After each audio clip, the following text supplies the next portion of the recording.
Évaluation des activités menées par les femmes durant le mois de mars. Représentativité des femmes dans les instances de prise de décision. Qu'est-ce qu'il faut faire pour changer la donne?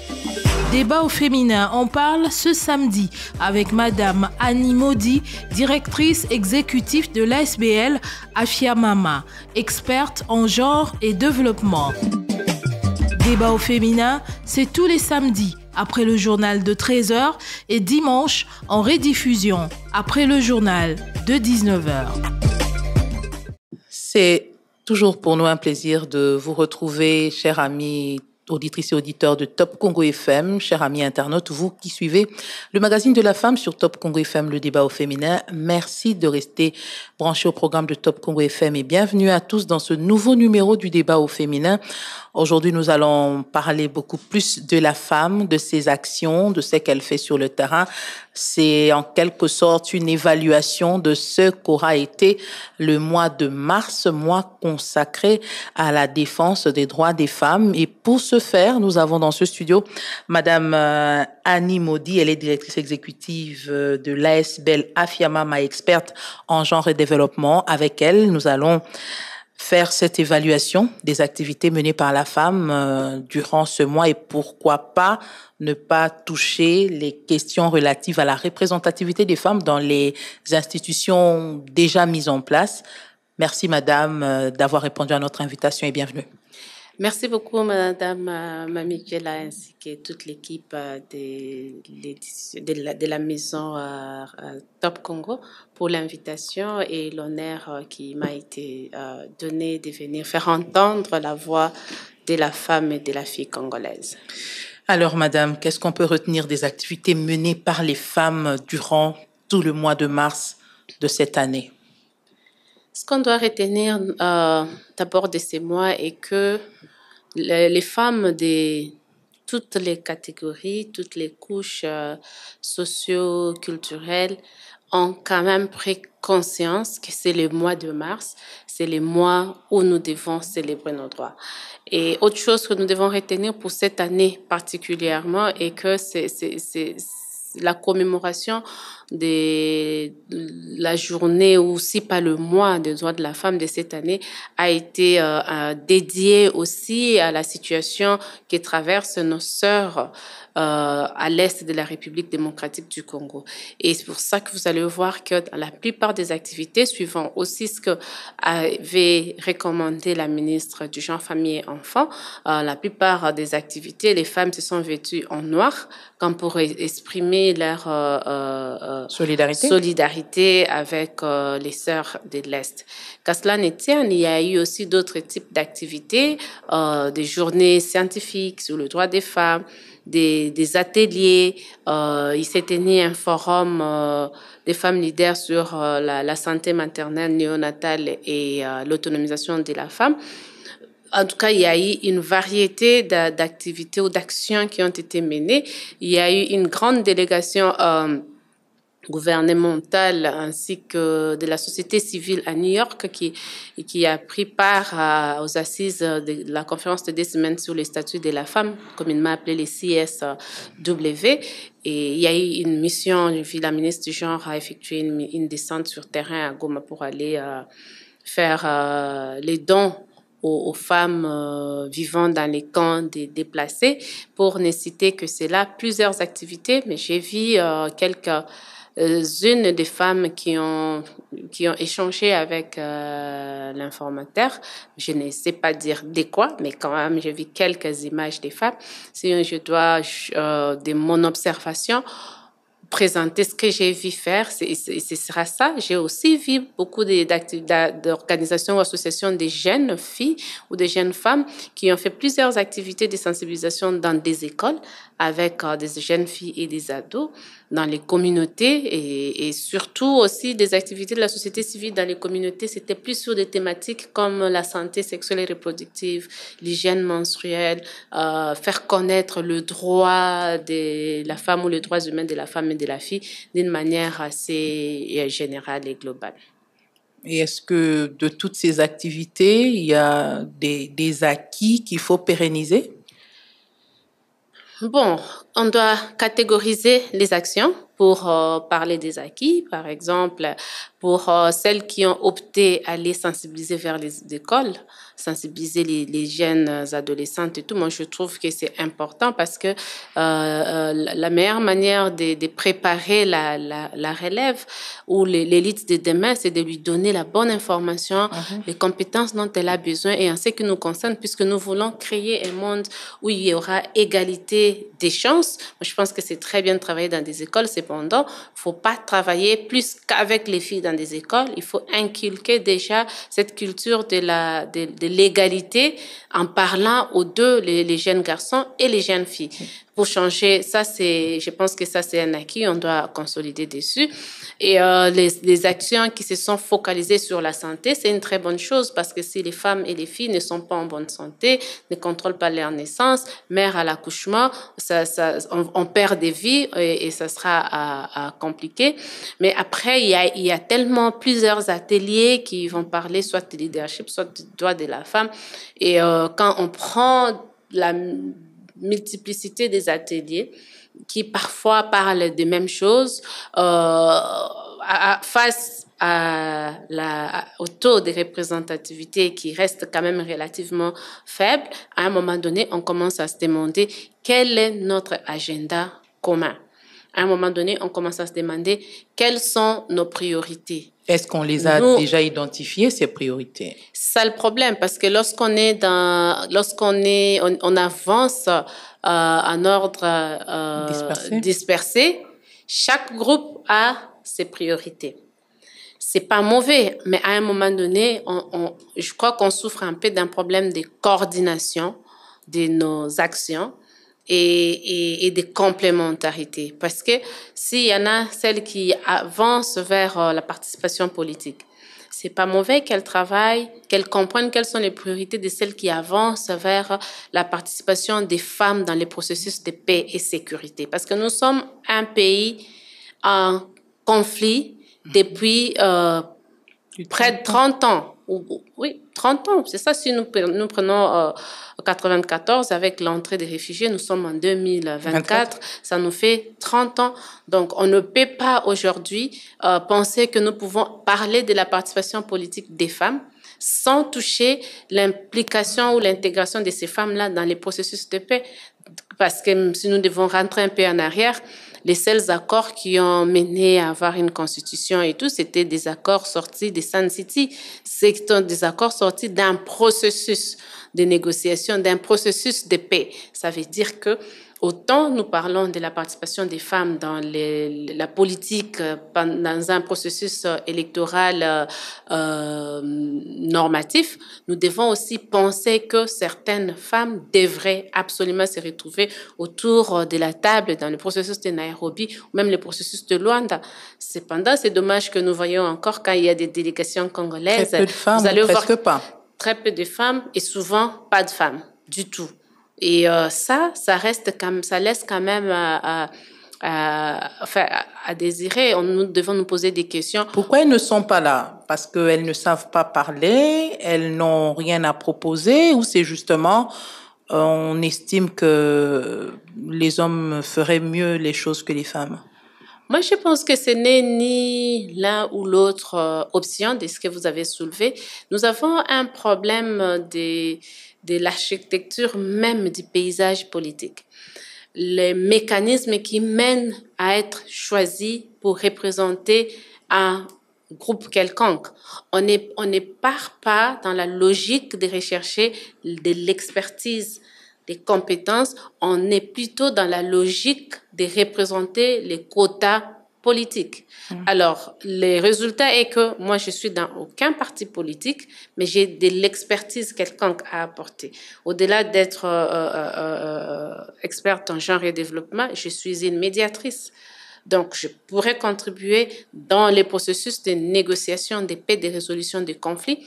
Mais le problème, c'est que pour se retrouver là, il faut représenter un quota politique. Ça, d'entrée de jeu, c'est ça qui exclut les femmes. Ça exclut une catégorie des femmes. J'aimerais nuancer parce que dans ces partis politiques, il y a des femmes. Alors, ce que nous sommes en train de recommander aux partis politiques, c'est quoi? Il y a des femmes qui ne sont peut-être pas outillées. Mais il faut investir dans la formation, dans les renforcements des capacités, dans le recyclage de ces femmes-là. D'ailleurs, les thèmes de cette année, c'était investir dans la femme, justement. Le problème, c'est qu'aussi longtemps que les lois ne sont pas appliquées, aussi longtemps qu'il y a aussi des lois discriminatoires qui pouvaient encore passer en 2022 à travers notre Parlement. Ça, j'arrêterai de les dire que le jour où ça va se corriger, ça va s'amender. La loi électorale en vigueur actuellement, elle est inconstitutionnelle. Mais on n'en parle pas. Pourquoi? Parce que tout simplement, ça n'affecte pas les intérêts des détenteurs de pouvoir qui sont la majorité des hommes. Je vais vous expliquer. La Constitution, dans son article 14, a consacré le principe de la parité.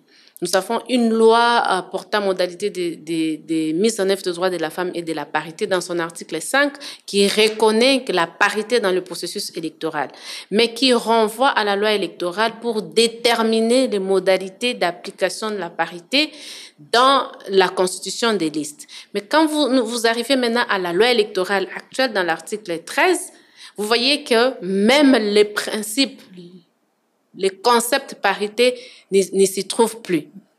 Actuellement, on a élagué les principes de la parité de la loi électorale. Ils ont intégré ce qu'ils appellent la dimension genre, la représentativité. Des partis politiques qui vont respecter la représentativité femmes et des personnes vivant avec handicap ne paieront pas de caution. C'est extrêmement grave. C'est comme jeter l'opprobre sur un pays qui a été félicité pour avoir inscrit la parité dans la Constitution en premier. La RDC est parmi les pays pionniers en cette matière-là. Et quand on revient maintenant sur ça, vous allez voir que dans l'énoncé des motifs de la loi électorale, les problèmes de la sous-représentation des femmes sur les listes n'est pas évoqué. C'est les problèmes qui sont évoqués, il y a les problèmes des fichiers, il y a d'autres types de problèmes qui sont évoqués. Mais déjà, il y a une anomalie dans la légistique. Vous n'avez pas énoncé un problème, mais vous disposez de ces problèmes-là. Quelque part, c'est tout ça pour voir que, puisque les femmes, nous avons fait tellement du bruit pour intégrer une mesure contraignante, pour que les listes qui n'auront pas respecté la parité soient rejetées. Pour ça, tous les hommes et des femmes intelligents à la Chambre basse, la Chambre haute, la Cour constitutionnelle ont laissé passer l'inconstitutionnalité et même la discrimination. Pourquoi? Parmi la population des personnes en situation de handicap, il y a 2 femmes, il y a 2 hommes. On est d'accord? Si on vient parmi des personnes qui ne sont pas en situation de handicap, il y a des femmes, il y a 2 hommes. Et la parité, elle est numérique. Pourquoi mélanger les femmes avec des personnes en situation de handicap? Soit vous considérez dans le subconscient, on se dit que la femme est une personne en situation de handicap? C'est exactement ça. C'est là où j'ai dit que c'est extrêmement grave que ça soit passé inaperçu jusqu'à ce que la loi soit promulguée, s'il vous plaît. Et quand vous regardez dans la Constitution, les chapitres qui parlent de la parité, nous sommes dans le droit politique et civique. Mais quand vous voyez l'article 49 qui parle de la situation des personnes en situation de handicap, nous sommes dans l'article 49 de la Constitution qui parle des droits sociaux et économiques. C'est pour dire quoi? Face à nos droits politiques et civiques, il n'y a pas besoin de mettre des mesures incitatives. C'est un droit, c'est une obligation, un point, c'est tout. La parité, s'il n'y a pas parité, les listes doivent être rejetées. Par contre, à l'article 49, il y a en plus toute une loi par rapport aux personnes en situation de handicap. Il y a toute une loi qui a été passée. En ce moment-là, on voit, c'est la promotion en termes d'équité. On met des mesures temporaires.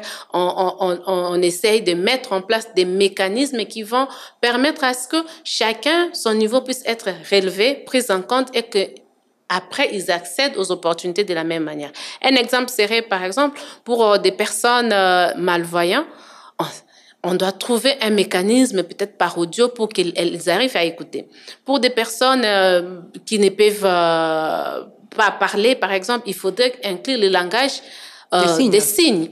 Ça, c'est des mécanismes pour faire en sorte qu'on puisse relever leur niveau, répondre à leurs besoins spécifiques et qu'ils accèdent aux droits, aux opportunités de la même manière. Mais en ce qui concerne la représentation dans un processus politique, la loi est bien claire.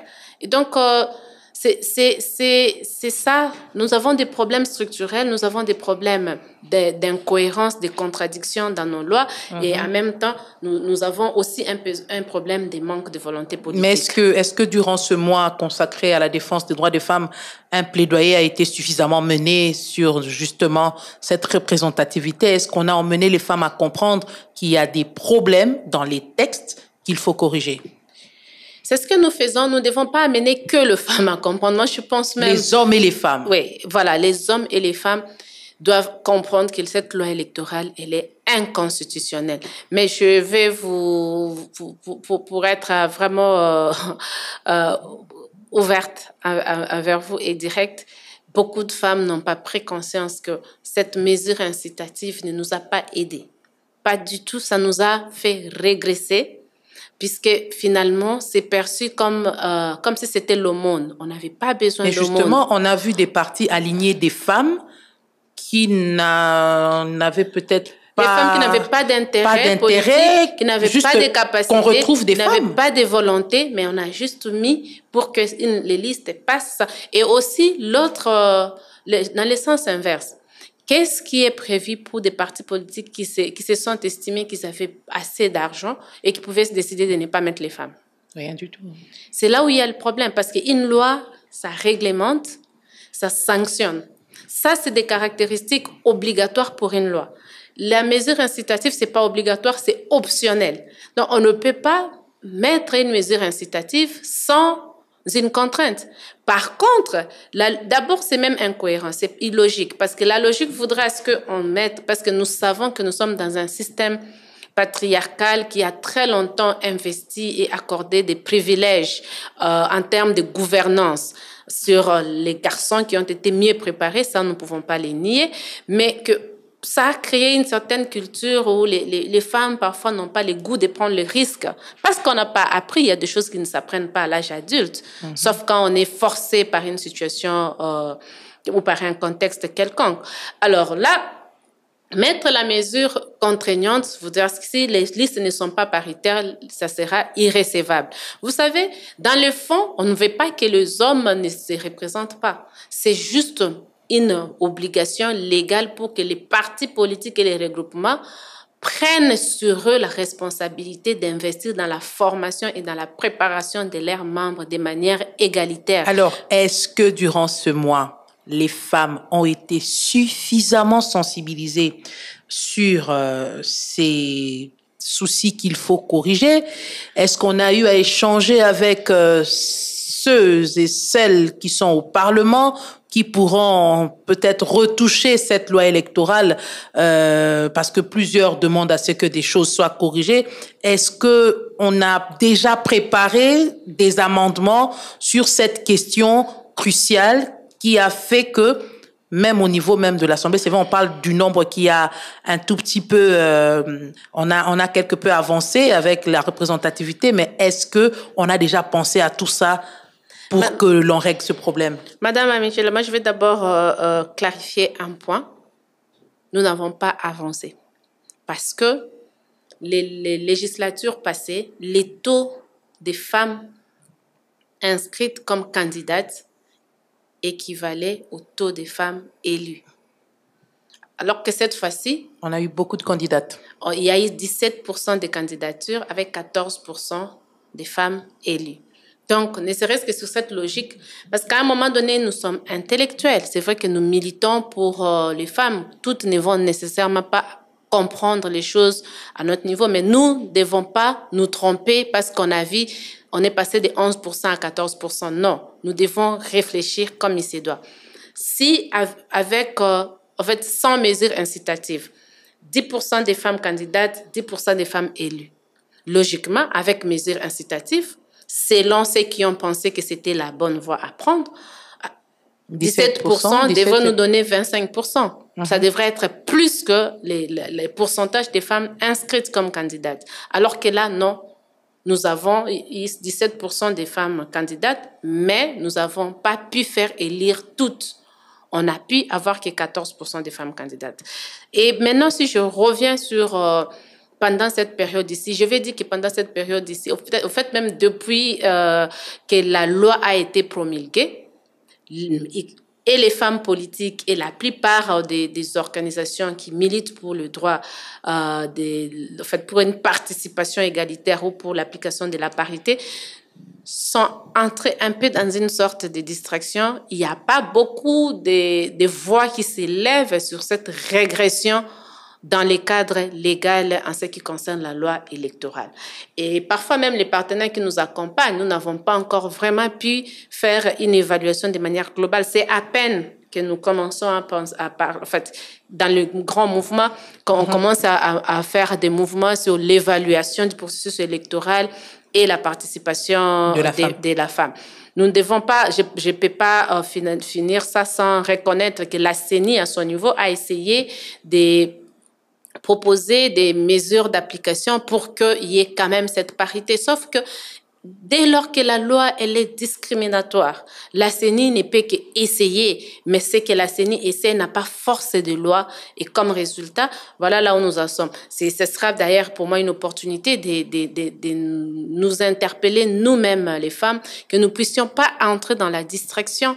La loi électorale, aussi longtemps qu'elle ne va pas rendre l'application de la parité obligatoire, les partis politiques ne vont pas investir dans la formation. Et aussi autre chose, la formation des femmes, c'est pas une responsabilité de la société civile ou des organisations féminines, parce que les organisations féminines ont différents objets. Il y en a qui se sont enregistrés rien que pour l'agriculture. Vous n'allez pas leur dire juste parce que ce sont les femmes, elles sont dans une association, elles vont parler de la parité. Il y en a qui se sont enregistrés pour suivre la question peut-être de la drépanocytose. Il y en a qui se sont enregistrés pour...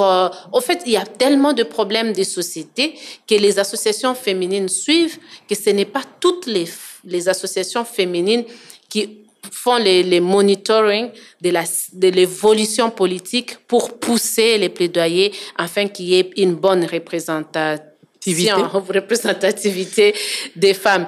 Mais là où nous pouvons peut-être reconnaître les efforts qui ont été quand même consentis dans les régimes passés ou le mandat passé du régime actuel.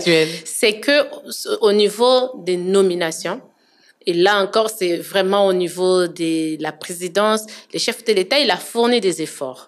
Il a fourni des efforts. Nous avons souvent eu autour des 9, 10, 11% des femmes au gouvernement central. C'est parti de là à 17%, 27%. Et ce mandat a fini par 28% des femmes au gouvernement. Nous espérons que si par ce deuxième mandat, il poursuivait avec ce même élan, nous pouvons espérer que par sa volonté politique et la collaboration de ceux qui envoient les quotas ou les candidats à différents ministères, les statistiques peuvent encore avancer.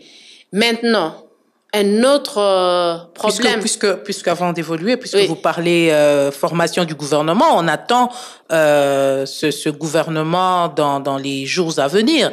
Est-ce qu'on peut espérer avoir suffisamment de femmes? C'est le vœu que vous avez exprimé, mais est-ce que les femmes ont travaillé pour qu'elles soient représentées en plus grand nombre dans ce gouvernement? Est-ce qu'elles ont travaillé en amont? Moi, je vais dire en amont, collectivement, les vrais problèmes que je constate finalement, c'est que individuellement, on est très intelligent ou intelligente, on est fort, mais collectivement, quand même, la République peine. Il n'y a pas d'agenda. Collectivement, je ne peux pas affirmer avec certitude que les efforts ont été mis en œuvre dans ce sens-là, mais je ne peux pas nier que j'ai vu qu'individuellement ou des petits groupes ont pu échanger avec l'informateur.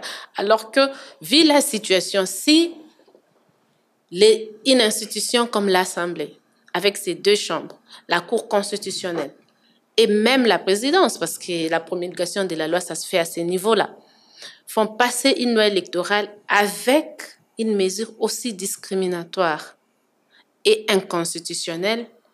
En principe, on ne devrait plus avoir à négocier, on devrait toutes se rassembler comme un seul corps, descendre dans les rues s'il le faut, pour que cette disposition soit respectée, pour que la Constitution soit respectée en ce qui concerne l'intérêt de la participation égalitaire de la femme dans le processus électoral. À partir du moment où il y a quand même plusieurs femmes qui n'ont même pas noté que c'était discriminatoire, à partir du moment où il y a même eu des femmes qui ont célébré ce qu'elles ont appelé les acquis, alors qu'il y avait clairement régression, vous conviendrez avec moi que je ne sais pas vous répondre avec certitude que les femmes, ensemble, ont fourni des démarches ou des efforts pour qu'il y ait plus de femmes dans le gouvernement. Cependant, je vais aussi dire que ce n'est pas tout à fait la responsabilité que de femmes. Parce que nous avons des lois qui sont établies. La Constitution, tout le monde évoque la Constitution quand ça les plaît. Les uns des 120, les autres 64, les autres ainsi de suite. Et pour nous, c'est l'article 14. Vous comprenez? Donc, ça se trouve dans la Constitution. On doit arrêter de choisir quand et quel article de la Constitution on veut appliquer. Ça doit commencer de la tête jusqu'au bas de l'échelle. Donc, celui qui se charge de la formation du gouvernement, il a la responsabilité constitutionnelle de respecter l'article 14. Ça, c'est si on doit envoyer 4 noms, qu'on envoie 2 femmes, 2 hommes. Si on doit envoyer 3 noms, comme on entend souvent, on peut envoyer 2 hommes, 1 femme. Parce qu'à un moment donné, il faut être réaliste. Vous comprenez? Nous savons que dans certains domaines, aujourd'hui, si on dit la parité, on n'aura peut-être pas numériquement des femmes pour combler. Cependant, si c'est obligatoire, ceux qui ont la responsabilité de combler ces postes prendront sur eux la responsabilité d'investir dans la préparation. En fait, en réalité, c'est ce que nous recherchons. Nous recherchons juste que ça devienne, que ça soit intériorisé, que tout le monde ressente la responsabilité de préparer les garçons et les filles, les hommes et les femmes de la même manière pour qu'ils puissent accéder à des opportunités de manière égalitaire. Mais puisque nous savons qu'un être humain n'aime pas toujours faire de choses qui se doit comme il se doit, c'est pour ça qu'il y a eu de loi, c'est pour ça que le monde s'est organisé en termes d'avoir l'État et tout. Parce que je vais donner même un exemple. L'un des derniers pays à avoir déclaré qu'ils avaient une politique féministe, c'est la France. Vous savez ce qu'ils ont instauré chez eux? C'est des amendes pour des mairies qui n'auront pas respecté au moment des nominations la parité. Et il y a même une mairie qui a dû payer une amende de 50 000 € pour n'avoir pas atteint la parité. Vous savez, la prochaine fois, qu'est-ce qu'ils vont faire? Ils vont prendre des stagiaires, ils vont mettre des formations pour qu'ils ne payent pas les amendes. Et nous, qu'est-ce qu'on fait? C'est ça qu'on doit arriver ici aussi? Nous, on fait justement le contraire. On dit non, vous n'allez pas payer des cautions. C'est pas normal. Et parce qu'on parle déjà on peut déjà parler de ces institutions qui sont déjà en train d'être mises en place, les assemblées provinciales, les bureaux définitifs ont été désignés, les membres des bureaux définitifs ont été élus, et le Tanganyika, aucune femme, la Chopo, aucune femme. Est-ce que, à qui revient finalement cette responsabilité, finalement? Je pense que la responsabilité, elle est partagée. Parce que ça, nous sommes déjà... Au fait, ça, c'est la conséquence. On ne peut pas traiter juste... Ce serait comme traiter les symptômes au lieu d'aller chercher les vraies causes et les traiter. Tout ce qu'on discutait avant, c'est là qu'il y a les traitements, en fait. Si vous n'avez pas préparé des femmes, si vous n'avez pas investi dans leur campagne, si elles ne se sont pas fait élire... D'ailleurs, quand vous prenez ces assemblées provinciales, à la Chopo, je crois qu'il y a 2 femmes. 2 ou 3 femmes qui sont... Il y a des assemblées provinciales où il n'y a pas de femmes. Il y a des assemblées provinciales où il n'y a pas de femmes qui se sont fait élire. Alors, ne pas avoir une femme dans un bureau d'une province où aucune femme ne s'est fait élire n'est que la conséquence du point de départ. Lorsque les prémices sont biaisées, après, nous ne pouvons que faire face à des conséquences. Mais là où nous devons réellement nous focaliser maintenant.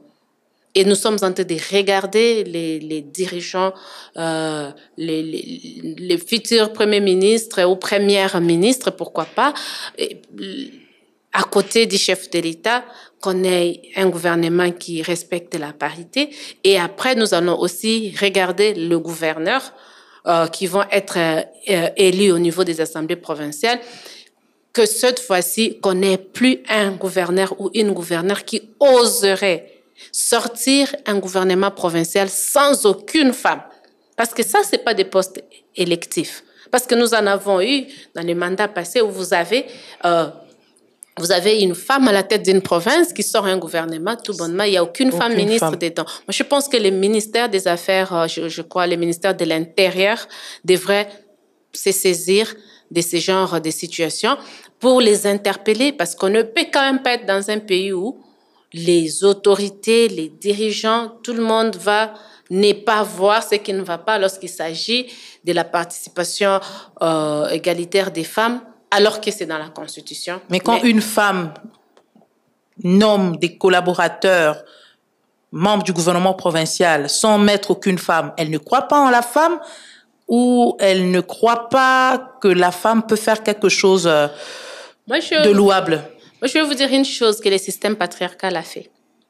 Le système patriarcal a formaté les êtres humains et a donné de rôles. Et dans ces rôles-là, le rôle de diriger est perçu comme le rôle d'un homme. Au point où une femme qui occupe ce poste-là, à un moment donné, comme une machine, fonctionne dans le rôle qui a été attribué par les systèmes. Ce que nous faisons, c'est pour ça que j'ai cité les derniers pays, la plupart des pays où même la qualité de vie est meilleure, ils ont carrément proclamé des politiques féministes.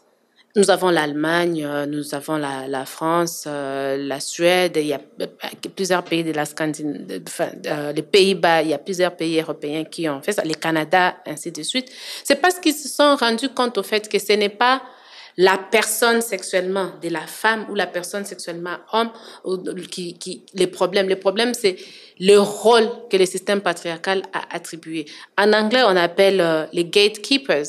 C'est comme, je vais vous donner un exemple. On dit ça FGM en anglais, c'est quoi? La mutilation génitale. Où on doit couper les clitoris d'une fille. Est-ce que c'est les hommes qui coupent? C'est les femmes. Non, c'est les femmes. Cette femme qui coupe ne le fait pas pour elle. Elle le fait pour les hommes. Elle prépare cette petite fille pour qu'elle devienne frigide, pour l'homme qui va l'épouser. Comme ça, pour qu'elle soit fidèle. Pour qu'elle soit fidèle. Enfin, qui leur a dit ça? Mais bon, disons, c'est leur croyance. C'est leur croyance, on leur concède. Voilà, on leur concède ça. C'est ça, les gatekeepers qui agissent de cette manière ne les font pas pour elles-mêmes. Elles les font pour se conformer au système. Elles les font pour répondre aux attentes du système, aux attentes des détenteurs du pouvoir d'un système quelconque. Et dans ces cas ici, je ne blâme pas la personne de cette femme, mais plutôt les systèmes. Parce qu'elles, comme les hommes qui occupent les postes, n'ont pas intégré que c'était une obligation constitutionnelle d'avoir les femmes. D'ailleurs, l'article 12 à 14, 12, 13, ça parle même à tous les niveaux. C'est ce que la Constitution dit. L'article 14 vient parler de la parité. Mais les articles 12 et 13, ça nous parle de la participation égalitaire, la représentation égalitaire dans les institutions à tous les niveaux. Donc, c'est important plutôt que le rôle des décideurs puisse intégrer que la participation égalitaire des femmes et des hommes, c'est une obligation constitutionnelle et on ne peut pas se déroger de cela. Est-ce que c'est possible quand même de corriger déjà cela avec les élections des gouverneurs qui arrivent au mois d'avril, les élections des sénateurs qui arrivent également? Vous savez, il y a d'autres éléments, d'autres paramètres qui doivent être pris en compte lorsque nous voulons bien analyser de manière objective. Nous avons eu des allégations, puisque je n'ai pas des évidences, ça reste des allégations, de la corruption qui tourne autour des élections indirectes. Mm-hmm. Et le chef de l'État a tapé du poing sur la table. Est-ce que ça suffit? Un autre paramètre à prendre en compte, c'est notre système judiciaire, notre justice. Comment elle s'est saisie de certaines violations des droits ou non-respect de loi pour corriger ceux-là qui ne respectent pas. Prenons un peu l'exemple. Je sais, je ne compare pas pour comparer, mais je vais juste vous montrer l'institution président ou un rôle qu'une personne occupe. Nous avons aujourd'hui un ancien président des États-Unis qui est poursuivi. Ce n'est pas parce que c'est les États-Unis. Parce que nous avons aussi d'autres pays puissants où les gens sont cités, ne sont pas poursuivis. Mais si la justice pouvait commencer enfin à fonctionner dans son indépendance entièrement, surtout que ça, ce n'est pas de moi, n'est-ce pas? Le garant des bons fonctionnements des institutions a déclaré que la justice congolaise était malade.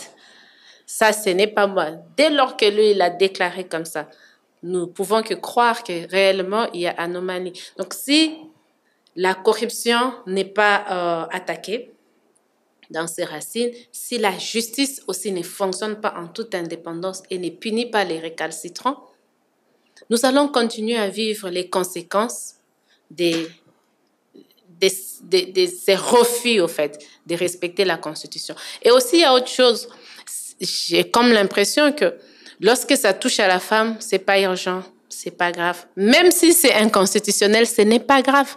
Ce n'est que ça qui peut expliquer que cet article 13 de la loi électorale en vigueur passe par la Chambre basse, le Sénat, la commission mixte, la Cour constitutionnelle soit promulguée. Et finalement, ce que j'arrive pas à comprendre et je n'arrive pas à m'expliquer, c'est que les femmes célèbrent quoi dans cet article 13 de la loi électorale en cours. Bref, mais les plaidoyers vers les parlementaires élus, notamment les quelques femmes que nous avons pu identifier qu'elles sont élues et qui pourront siéger à l'Assemblée nationale, nous avons commencé à les faire voir ça. Les hommes aussi, parce que j'ai toujours rappelé une chose, lorsque la Constitution qui a consacré la parité dans l'article 14 a été votée, il n'y avait que 10% des femmes. Où sont passés ces 90% autres des femmes en termes de mentalité, en termes de compréhension pour faire appliquer ça? Donc, de la même manière que cette constitution a été passée avec une minorité des femmes, la loi électorale peut encore être corrigée si seulement s'il y a cette minorité des femmes et un bon poignet d'hommes qui vont arriver à comprendre que c'est un problème qui doit être résolu. Parce qu'en plus, il a été démontré que les pays où il y a plus de représentativité des femmes, la participation des femmes dans la gouvernance, dans la gestion des pays, la qualité de vie dans ces pays-là est meilleure. Le climat des affaires dans ces pays-là est meilleur. Et donc, je pense que nous avons tous à gagner. La nation a plus à gagner, à faire en sorte qu'il y ait plus de femmes qui participent, tant dans les entreprises publiques que dans les gouvernements provinciaux ou nationaux, et même aussi dans les divisions. Il y a quelques années, je travaillais dans le secteur de santé. On avait une femme chef de division santé que dans une province. C'était le Kasaï central, si je ne m'abuse. Donc, et les administrateurs des territoires. Et les administrateurs des territoires. Et je ne sais pas, c'est quoi, pourquoi est-ce que lorsqu'il y a des femmes, elles doivent être adjointes dans la plupart, en fait. Plus souvent, elles sont... Les vice-ministres femmes.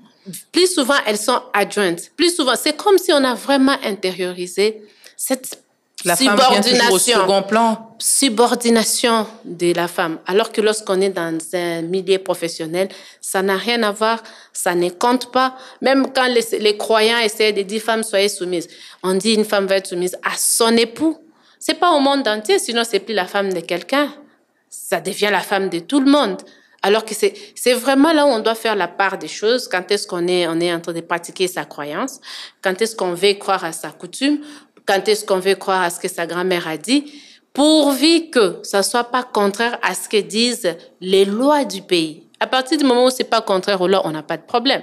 Mais maintenant, on a un problème parce que les gens vont forcer pour prendre leur croyance religieuses, leurs pratiques coutumières et insérer ça dans la loi. Et comme c'est même passé à la Cour constitutionnelle, ça craint. C'est ça qui craint maintenant, qu'on puisse commencer à laisser dans les anciennes lois votées à l'époque coloniale, on laisse des dispositions discriminatoires, soit alors en modifiant les nouvelles lois, on intègre des dispositions qui ressembleraient un peu à des pratiques coutumières ou religieuses ou croyances religieuses de certains. Alors, si les femmes doivent fédérer leurs forces pour mener un combat unique, quelles devraient être les priorités et quel devrait être le contenu de leur agenda? Une chose d'abord, on n'arrivera jamais à mener un combat unique. Ça, c'est un fait. Et deuxièmement, moi, je pense plutôt que nous avons besoin d'une meilleure coordination. Quand je dis coordination, c'est en termes d'avoir... Nous avons des thématiques.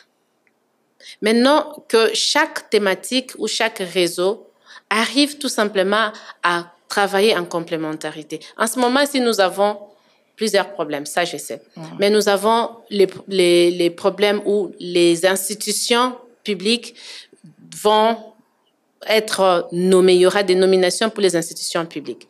Il y aura les élections pour les gouvernorats. Les sénateurs. Les sénateurs, merci. Et puis, nous avons un conflit qui est en cours, qui n'est pas terminé. Parce que chaque jour, nous disons non en solidarité avec nos sœurs des Goma. C'est très bien. Mais comment allons-nous quitter cette position de passivité vers une position où nous allons vraiment être actifs, contribuer en termes de prise de décision? C'est s'il y a plus de femmes dans les institutions. Donc, pour moi, la priorité serait maintenant que différents réseaux des femmes qui travaillent pour le développement des leadership par-ci, participation politique par-là, puissent partager les informations.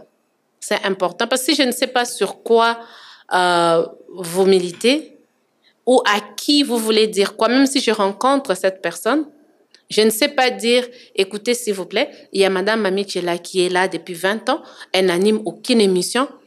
Si je connais ces problèmes, je rencontre M. Lusakwenou, je peux dire, écoutez, ça fait quand même 20 ans, vous savez, je n'ai pas parlé avec elle, mais j'ai quand même observé qu'elle n'a aucune émission, elle n'a pas d'espace. Même si il avait un cœur endurci comme le cœur du pharaon, il va quand même commencer à se dire, ah mince, c'est pas elle qui s'est plainte, les gens commencent à observer, mais quand même que j'essaie de changer. Mais si chacun veut garder son combat comme un secret d'État, au finish, il y a duplication. Il y a perte de ressources, d'énergie et du temps. Et nous tous, nous échouons. Donc, c'est soit nous rassemblons, nous mutualisons nos ressources, nos efforts pour savoir qu'il faut d'abord une bonne représentation. C'est ça la raison d'être de ce groupe de lobbying qui est en train d'être mise en place avec les femmes. Lequel J'ai vu des femmes se mettre ensemble, des femmes ministres, des femmes députées, en tout cas plusieurs associations des femmes. Elles appellent ça groupe de lobbying de haut niveau. Oui, je vois. Je pense que oui, je vois. Je pense que c'est ça l'objectif. L'objectif est d'arriver à mener des plaidoyers au niveau des décideurs pour qu'il y ait plus de considération, de prise en compte des représentativités des femmes. Moi, ça c'est ma réaction, je pense qu'il est quand même temps que nos pères, nos frères, nos époux, nos cousins comprennent que la question de la représentativité, c'est un droit. Ce n'est pas une faveur. Et nous avons tous à gagner là-dedans. Ils ne doivent pas attendre qu'on vienne quémander ou frapper à la porte. Ils doivent juste appliquer ce que les lois disent. Ils verront que ce sera la nation qui va gagner. Parce que aussi, il y en a qui ont des filles aujourd'hui qui vont envoyer dans des écoles privées. Est-ce que c'est pour que demain, vos filles ne puissent pas avoir l'opportunité d'accéder à des espaces de prise de décision?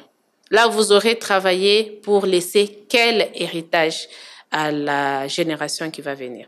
Donc, pour moi, j'insiste, nous les femmes, c'est vrai, nous devons prendre conscience de notre rôle. Nous avons un rôle à jouer, c'est important. Nous devons fédérer nos efforts. On ne doit pas célébrer ce que je vais appeler, nous ne devons pas célébrer ceux qui ne respectent pas nos droits. à l'exemple d'une mesure incitative dans une loi électorale qui n'est même pas des contraintes, qui laisse libre au fait ceux qui vont décider qui ne vont pas respecter nos droits. On ne devrait jamais célébrer ce genre de politique ni de lois. Et après, nous devons nous rassembler à évoluer dans la complémentarité, dans la solidarité, dans les soutiens mutuels. Pas dans la compétitivité, dans la division, qu'on ne soit pas dispersés. Ce n'est que de cette manière-là que nous pouvons avoir plus de femmes dans les institutions, plus de chances d'avoir ces femmes autour des tables de décision, y compris dans des processus de paix. Merci beaucoup, Madame Annie Modi. Je rappelle que vous êtes directrice exécutive de l'ASBL Afia Mama et experte en genre et développement. Avec vous, nous avons évalué les activités menées durant le mois de mars, mais également parlé de la représentativité des femmes. Qu'est-ce qui fait que la femme ne soit pas suffisamment représentée? Vous avez relevé les problèmes et présenté également les remèdes qu'il faut apporter. Merci à vous d'avoir répondu à notre invitation. Nous serons heureuses de vous avoir dans un autre numéro sur ce même plateau. Merci à Isabelle Mouengo qui nous a aidés dans la préparation. Merci à Pascal Kalambay ainsi qu'à Patrick Mungongo qui ont assuré la partie vidéo. Miguel Mena a tout coordonné. N'oubliez pas, le rendez-vous c'est tous les samedis après le journal de 13h et la rediffusion c'est dimanche après le journal de 19h. Si Dieu nous prête, nous allons nous retrouver prochainement pour un autre numéro. D'ici là, portez-vous bien, au revoir.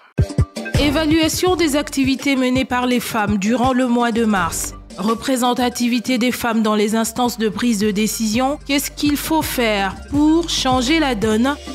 Débat au féminin, on parle ce samedi avec Madame Annie Modi, directrice exécutive de l'ASBL Afia Mama, experte en genre et développement.